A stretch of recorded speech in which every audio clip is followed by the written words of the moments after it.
बच्चों आज हम नया यूनिट गुरुत्वाकर्षण और गुरुत्वाकर्षण बल की स्टडी कर रहे हैं। इसकी स्टार्टिंग हमारे पास केपलर के ग्रहों के नियम से होती है। ये जो पृथ्वी किसी भी वस्तु को अपनी ओर आकर्षित करती हो उसको गुरुत्वाकर्षण बल कहते हैं। ये न्यूटन ने डिस्कवर क्या किया था या खोजा था। इसके पहले केपलर ने ग्रहों के नियम दिए थे, तो वो नियम 3 है। इस नियम के अनुसार ये आ जाता है, कोई भी ग्रह, सबसे पहले तो बात ध्यान रखिए ये केवल ग्रहों के लिए है, उपग्रहों के लिए नहीं है। तो देखिए, कोई भी ग्रह सूर्य के चारों ओर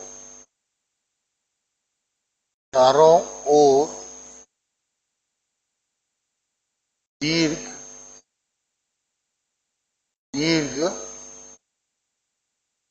वृत्ताकार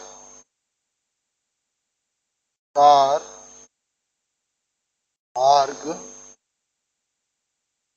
में गति करता है और सूर्य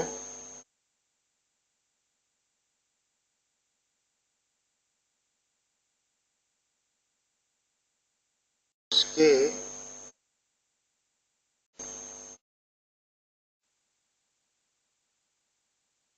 एक फोकस पर रहता है। केपलर ने यह बता दिया है कि कोई भी ग्रह सूर्य के चारों ओर ये दीर्घ वृत्ताकार मार्ग में घूमता है। अभी 11th मैथ में आप देखेंगे कि ये दीर्घ वृत्ताकार कहलाता है और इसके 2 फोकस होते हैं। तो सूर्य को किसी एक फोकस पर आप मान लीजिए, ये हो गया। और कोई भी ग्रह, मान लो ये पृथ्वी है, ठीक, इसके इस दीर्घ वृत्ताकार मार्ग में क्या करती है, गति करती है। दूसरा होता नियम यह है, सूर्य एवं ग्रह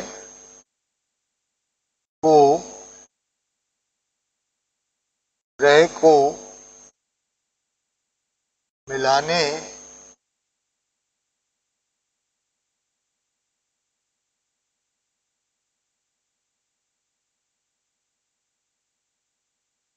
सूर्य तथा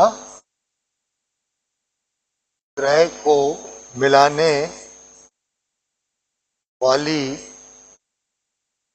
रेखा समान समय अंतराल में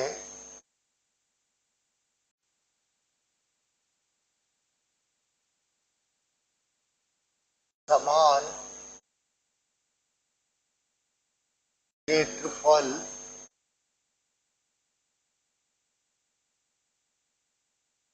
तय करती है। तो देखिए, ये दीर्घ वृत्ताकार मार्ग हो गया। मान लो ये सूर्य है यहाँ पर और सूर्य मान लो इधर पर है, कोई ग्रह यहाँ पर है, ये यहाँ से यहाँ पर, ये हो गया ए बी। यह है, मान लो ये, जब सूर्य दूर कोई ग्रह दूर होता है तो उसका समय, अगर मैं तो समान समय अंतराल की बात करूं तो ये मेरे पास ये आ जाता है, समान अंतराल में क्या हो गया हमारे पास, क्षेत्रफल एस ए बी बराबर क्षेत्रफल एस सी डी।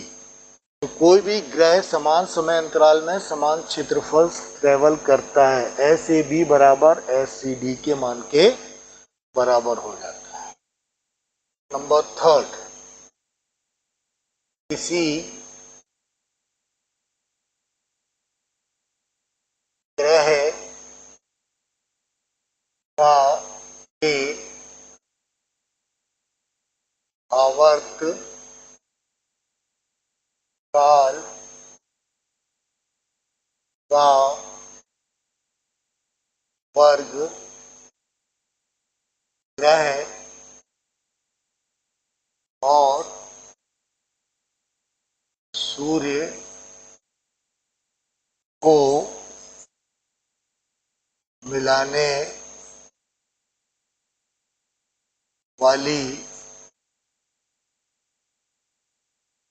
रेखा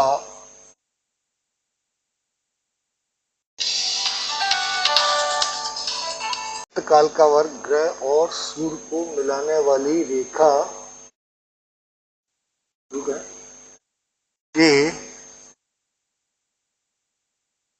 धन के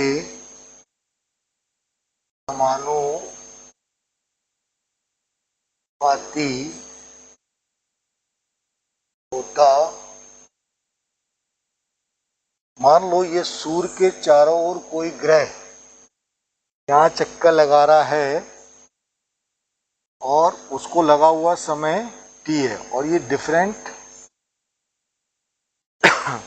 दूरी पे तय करेगा।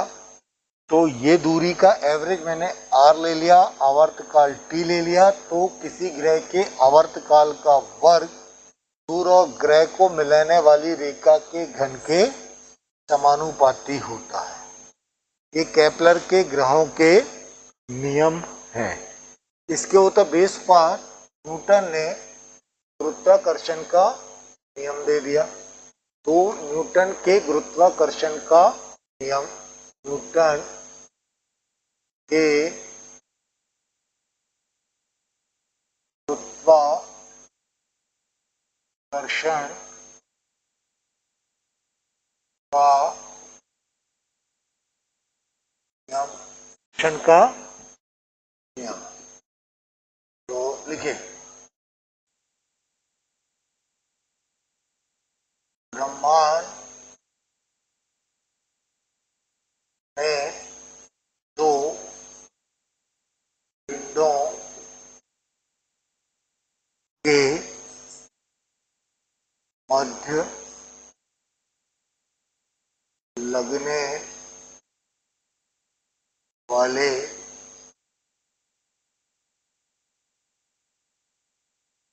आकर्षण बल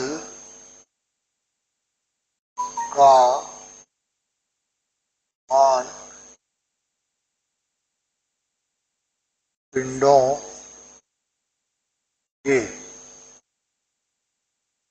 द्रव्यमानों के गुणनफल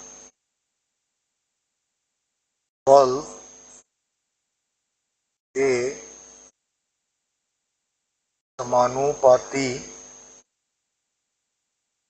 और देखिए ब्रह्मांड में दो पिंडों के मध्य लगने वाले आकर्षण बल का मान पिंडों के द्रव्यमानों के गुणनफल के समानुपाती और उनके मध्य की दूरी के द्रव्यमानुपाती होता। देखिए हमने यहाँ पर दो पिंड लिए, ये छोटे लिए, इनकी दूरी हमने सेंटर से नापी है। इसका द्रव्यमान m1, इसका द्रव्यमान m2 और इनके बीच की दूरी r के मान के बराबर है। तो इनके बीच में लगने वाला आकर्षण का बल F समानुपाती इन पिंडों के द्रव्यमान के गुणनफल के समानुपाती m1 इंटू m2 और इनके बीच की दूरी के वर्ग के व्युत्क्रमानुपाती होता है, ऐसा न्यूटन ने बताया। इसलिए इन दोनों को कंबाइन कर लीजिए तो F समानुपाती m1 m2 upon r square. इस समानुपाती के चिन्ह को बराबर के चिन्ह में बदलिए क्योंकि F बराबर F समानुपाती कितना है m1 m2 upon r square, इसलिए F बराबर हो जाता है capital G m1 m2 upon r square.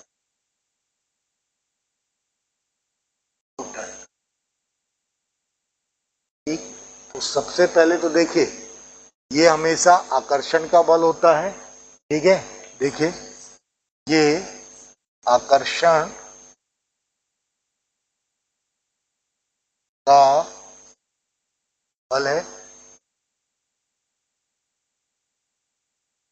दूसरा यह है सबसे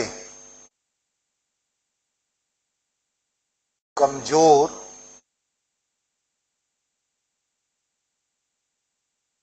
बल है।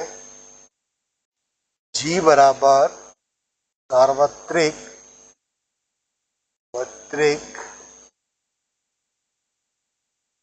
गुरुत्वाकर्षण